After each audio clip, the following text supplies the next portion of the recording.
préfère mingi kosala liboke ya biso na bambisa mai vraiment oyo pene kuta na ebale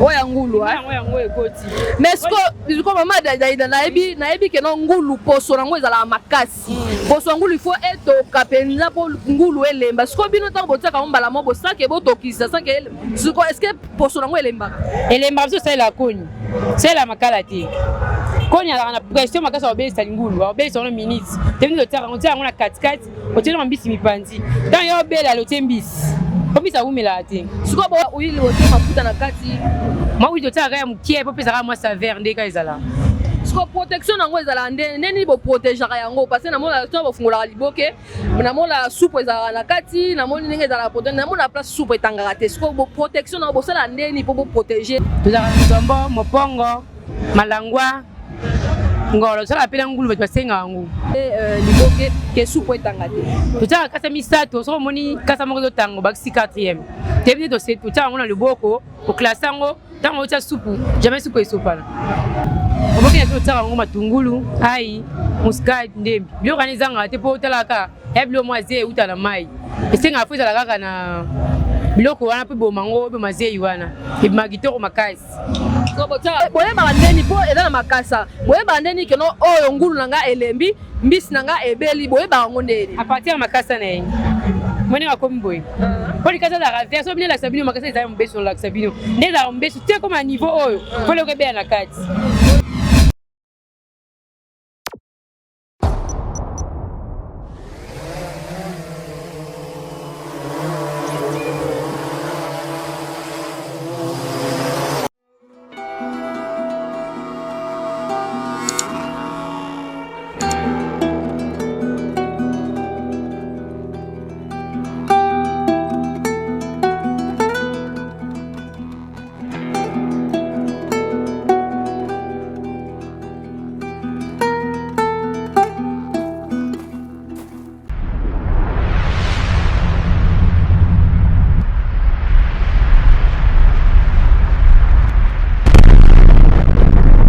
les obeta biso to s'abonner na Congo Winner TV Congo ya balongi TV na yo TV na nga TV na biso s'abonner esika oyo bandolanda le diber yango yo miraculous vous s'abonner massivement na Congo Winner TV eza chaîne ya balongi un peu de tout quoi.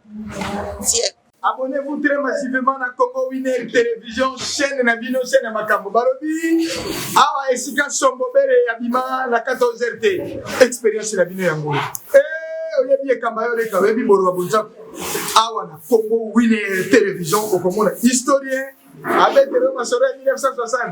Alors qui s'est un dernier ni batonga Kazanda Monene. Keba en 1970. Okoyeba histoire ya mboka. Abonnez-vous très massivement, vous ne serez jamais déçus. Un peu de rire. Aïe aïe aïe. Ah non non. Kolosuga pesi ya gadega konkolonde. Aïe bo pesa nkolo apesi biso nini. Kolo apesi biso chaîne ya kitoko na fomo ya Congo Winner TV. Ah Congo Winner TV. Donc s'abonner massivement. Bafani ya Faché Kalombo Yaché, FK, beau s'abonner massivement pour Awa, l'eau ya bien, pas émission ya bien, moi particularité, moi vous allez au monde à rater partout, Awa au monde à mon apposité, au bino boé, là on va me moi au poste ça va pénater. Donc beau s'abonner massivement et vous ne serez jamais déçus. Donc là, je vous assure.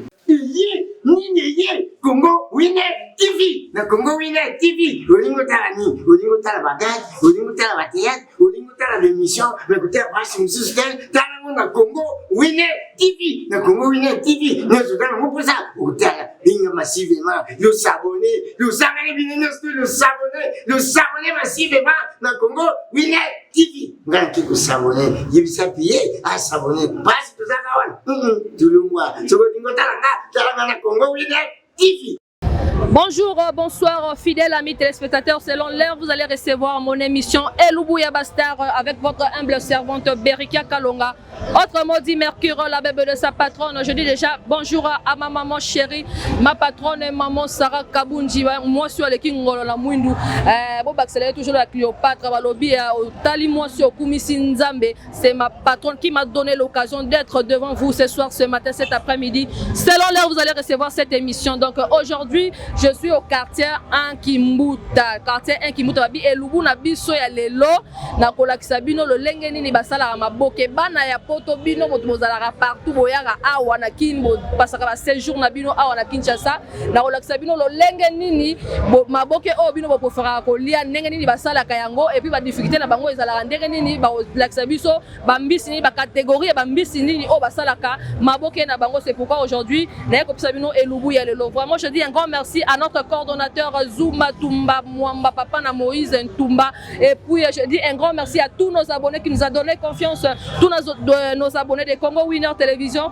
Restez toujours branchés pour vos orables news ya bien, vos orables lubu ya kitoko, vos orables lubu ya bien oh bino bomona ngo kala batwa ba parisien ya bien o bakena poto tango oh besoin autant et ozonga sous na Kinshasa. Vraiment aujourd'hui on va vous montrer comment on fait le liboke et puis na bambisi nini basala ba boke na biso et puis ba épices nini batiaka na kati. Donc voilà, je suis na Kimbuta couloir Kimbuta nema kambu na bike no ba parisien ya poto bala nyoso ya poto o ba ebi couloir Kimbuta o peut-être ba uti kozala déjà awa bazongi dia na bamboka na bango ba ebi couloir Kimbuta ndenge pesa makambu. Donc couloir Kimbuta ba boke sala makaba makoso ya bouillon donc biloko ebele batuma awa yango moni que na sali atterrissage na ngalelo na Kimbuta po na olakisa bino lo lengeni balamba kaliboke. Et puis je suis déjà avec notre maman qui est déjà là.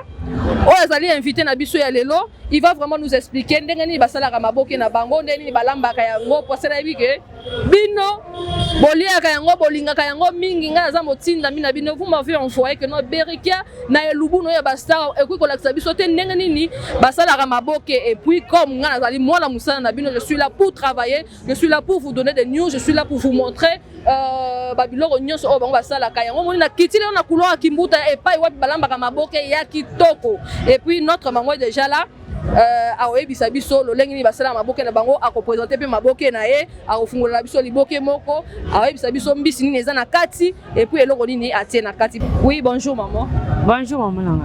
Oui maman, ko se présenter na micro na biso ya Congo Winner Télévision o ekiteli bino lelo na kati ya couloir Kimbuta o se présenter kombo na obaye bayo comme na Dalida sote kama boke na couloir room. Ok, maman Dalida lelo to kiti sikoyo na restaurant na yo po o ezali place na yo eza esika na yo et pas wapi yo lamba maboke na yo. Est-ce que maman Dalida okiko expliquer biso liboke na yo sala ka ngone nini et puis na ba genre nini ya mbisi oyo préfère ko sala liboke na yo? Tu préfères mingi ko sala liboke na biso na mbisi ya mai vraiment. O bene utani bali. O utani bali na ba genre e ba mbisi nini? Tuzaka na nzombo, mopongo, malangwa. Ngolo sala pena ngulu basenga ngu.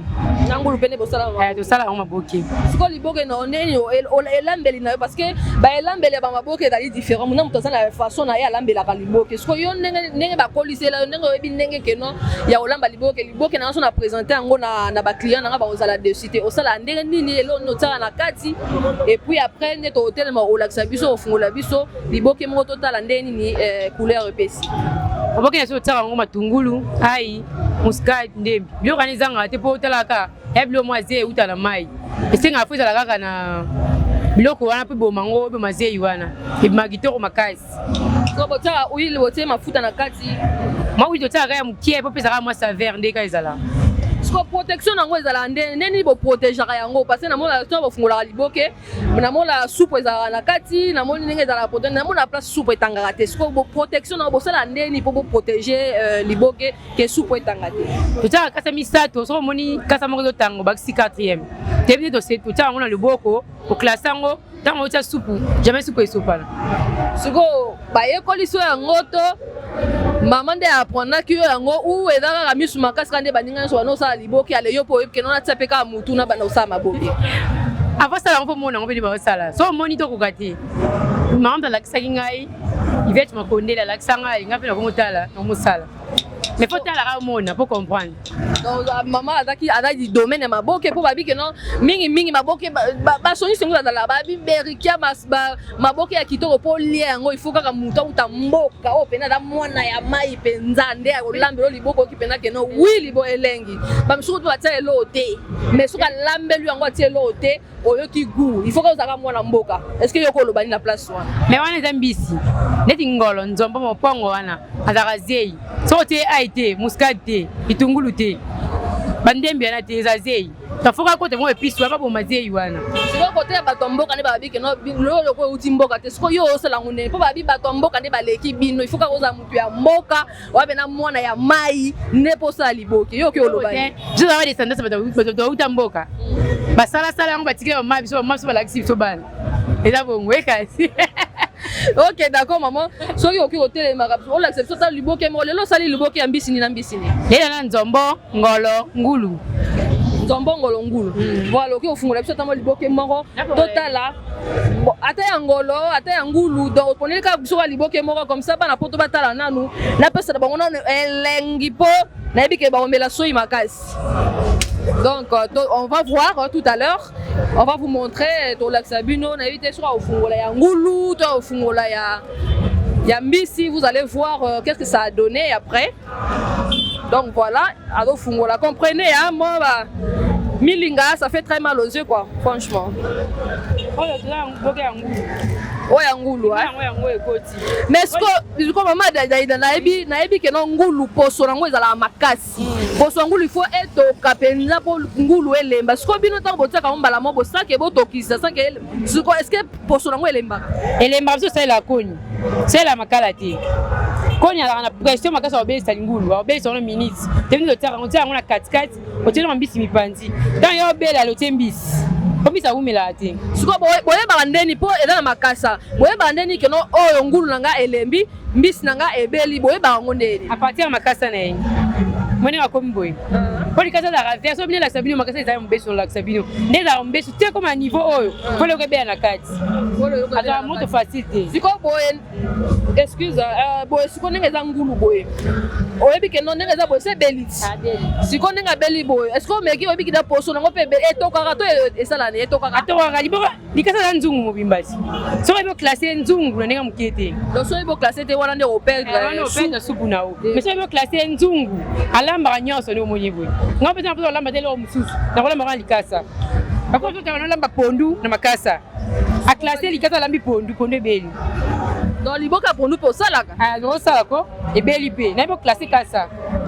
Siko ba difficulté ni nango mama daida obino bozwaka pona konu bozwaka ba difficulté mino ezaka nini par rapport ya osomba mbisi ou par rapport ya makasa ou bosala ndeni po bosala la biso liboka ba difficulté mino ezaka nini kasa ebungaka leti na tango ezaka ke o mbula ebeta te kasa zala te et comme rapace pose wa kasa nzombo abungaka nzombo ko matama we mwana suto koti na se comme bozwa ko mi passe bambisi msueti wa mpongo wana bungaka bamunganze ko ma cher bambisi balinga mingi wana o ngulu masa amona na sute poko ma cher donc ko minga ko te Equateur ndo ozwa biso awa mubulu siko poke na osombela ngo wapi obo place bozwa pena bambisi facilement wapi nde boko na osombela mbisi facilité lango eza mingi na ngamanzo na bodo bokita tina ngamanzo toke somba siko biso lo kwa to ko tanjili kotoyo tona bato so liberté basomba ko na partir ngamanzo maluku so azui abelelio alo yaka yo kozwa mbisi wasko ezala cher ba taxa bino cher te biso ba taxa cher te parce que doit relier te doit somba chaque jour nous allons taxer cher pour attendre de relier tout doit chaque jour de chaque quoi ce qu'on passe la deni bateke la bino en gros ou bateke la bino na moko en gros moi esimba te faut en gros ati mo belé moko a pas taxer au prix et moi basé a pesi au prix ce qu'on yo pendenge ne façon yo kangela ngo po ebinenge ni o saison na kati yo obimisa ngo compter ngo dali pour calculer il faut kata boya so savez pas na bénéficier na piste no somba na koni tout ça la koni pour bloquer la rapide pe kitoko ce qu'on ba genre ni na ba client obino boyamba a ona kimuta o ba yaka kolia maboke na bino tuyamba catégorie nyonso ina ba député ba nani mudiso yaka ba parisien mudiso yaka batanda kupesa wiposa liboke ayepela madame na ba lié ba mutu mwa mukepe mwa signal ya liboke pa monango ndaka mona ngo ki bana nanda amona ngona ya ba mtemi ki ba yara parents ngala liboke abi aso me so abi non na mona ngo de nanda na pota o ko kanga liboke ba kanga na kasa vraiment comprenez que non maman il avait vraiment motivé quoi donc il nous a expliqué comment ils font neni bakena ko soka ba miss na bango donc c'est vraiment un peu loin ngama nzonga na minga na ebi que non ba parisien belé o bazana poto ba misusu po utipeka ala kin ngama nzo ya musika ezali koleka maluku ngama nzo vraiment za musika donc pour avoir ça ezana bato bakendaka kuna basombeli bango bayeli bango babengi bango na ba téléphone après bazwi yango parce que bino bato poto benga boye ba difficulté nini oyo ba mama maboke bazwaka ba difficulté nini oyo ba mama ya o basela biso maboke bazwaka vraiment bolandi mama Daïda nenga uti ko expliquer bino neni ni balamba biboke ba bifo ayezala mama Daïda obosana lo moko siko yo tala pilipili te po bato balinga pipi ezali otala pipi na kati ebele tutai ebele mingi te po bato balinga su pipi te comment kosola opete pipi ko balie mona mais mama Daïda yo bino pe bo exagérer ka so ba bina bo tia batu pipi bo tia pilipili penalty na degré 0 mutu mi souhaité tama kile mzu awa so te pilipili amuna muke mama elanga lutu ele so luta pilipili bakisi siko na ebi ezala ba maboke mususu o bosala la simple à part ona o bosala kana pilipili à part ou nyoso botia ka pilipili po ya même soupe bali ya pilipili osala la pimate baneza commande client. Parce qu'il y a liboka dans la pipi déjà. Au moins ça bien il y a pipi makasté. Abizwa ngobakisi yango mai. Tozwa liboka eza bana soupe te tangi ma soupe. Et quand ma soupe te mai, azongi sona moto, tima moto etoki alizongi selier. Allez. Ok, donc voilà, qui vraiment explication à maman la biso maman Daïda nenga expliquer biso ataka muscade na ye atie muscade atie ai otie suni ni matungulu ndembi osuka ka wana pour yango ibomaka wana mais il y a des autres aussi maman Daïda boyebi que no bat mususu baliaka ba épices wana te na kati ya biloko biso bosala ndenge la bibi otaka épices pour lui ai nécessaire makati nzoto na biso bato itungulu même ndembi même aboya ko liango imelo ko malade nzoto et ko soli bumo soa ko makasi ko lega ay mona musique kimia siko ni ko le bloquer des pistes moi je vais me boma faut dire ngo il est nécessaire makati nzoto biloko vraiment donc voilà mon dada siko vraiment to komi na moni Gilles va alors signaler biso to ko kele vraiment la moi souka ya émission na biso mais e suka ate mo le to ya lisusu comme ça to zoyo lo lenge nini ezaki na bassin na yo ndenge nini balo osukola ka yango siko lokwa na yebi ke mbisi ya mai ezala kana zei mingi siko bino bozaka tanka bosombi bolongoli biloko salité bozima mo botina makasa pona mona besoin ezaka mai ya moto fu balongola bosala ndeni peut-être on a moto te zo ngo so la des mai tu peux mai boso longoli pe ya salité siko na mai mi balé longoli pe ya salité bien alors tu na kata bassin na yo pipi na ba so kolongo bien longolo salité pendo so koliango peut-être biloko biso mo zo liara ngoti na ko sa ngona salité na ngate pona mo bina oliango pesa ngo propre pona na yo kan tanga ngana so libo kina dia monte so se ngo propre simba te faut ngo propre siko nebo lo tsokola wana mai mi balé wana alongola pena ze ya comme pena sec alongola ze en plus pe mbisi ninga zaboy so ko te ma moto abimata na guma hotel boke apesi pe liboke ninga za wana so ko jongo te na nzungu olamba liboke nzungu ko kate o zo kangi boy likasa aza saveur aza bénéfice makasi na liboke ena no so vie moni to na fongolier sati saveur na bimi abiso mo saveur abomba saveur na kati so ko lambi na nzungu akokantina o ngala mina likasa ala mina kete da sentiment mususu tout bien protégé atangu neza so tele nzungu tokisi ba 0 muto aliaka liboka ngulu so tele yango abangulu tokisi on a itorote maman elle est vraiment sûre d'elle quoi vraiment et vous explique la copie tu mets la copie là voilà vous savez déjà combien des années la copie 3 ans 3 ans vraiment quand même vous avez déjà l'expérience déjà moi été mais ma béga ni ba bon comme pasi copie comme boulou kilo fort non mbi c'est mon tema ekiti to ndeni bambule mbi c'est là ngo mbongo na mboka bati mwana na suti mbongo ya ya ni la idée ero bilo bo c'est là ikala metalaka et simba donc voilà Voilà, le moment tokomi vraiment na suka ya émission na biso liloba no ya suka na ba client na yo na bato nyonso balingaka yo et puis message na yo na bato batindi biso pembe na bino poto sala bino émission oyo la sabongo lolenge nini basaka liboke liloba no ezani le bango ezaki basala ngo ezaka bien maman osala ba papa ezaka bien boyepa na biso tolakisi bino moko bete papa yango ali yango sentir olengaki makandako ya kolia na kuzu koto oyo talaka eboso bato poto oyo balamoni baya te basikalaka kuna baya komeka bayoka bilengi bayoka bilengi poke oyo biloko bokoko sikoyo oyo opesaka même adresse soki pepe baza na posa ya koluka yo mpo na bamanifestation mpe bafeti babengi okosala osala kitoko so ozala na makondele awa na kimbuta makondele donc so bayeka wana baka makondele bango babanga na mwa 2 personnes 3 personnes eza te epesi mbote baninga nanga toso bayebi nga epesi bino bakuku ya kitoko ok c'est bon donc voilà nous sommes arrivés à la fin de notre émission Elubu ya Bastar. Aujourd'hui on s'arrête là et puis la prochaine fois on va vous montrer encore de plus Maramusu il y a bien les sous ma casse Elubu il y a bien mais pour aujourd'hui on s'arrête là. Vraiment restez toujours branchés sur notre chaîne Congo Winner Télévision, vous serez jamais dessus. Je dis encore un grand merci à ma patronne maman Sarah Kabunji. Je dis un grand merci à notre caméraman Gilles Vamou pour le chikata de la poste tout à l'heure kalamingite azoya na moto à makasi. Donc bon serré ceinture na Congo Winner pour ekobeba mabe. Donc voilà, restez toujours branchés. Moi et vous on se retrouve très prochainement. Bye.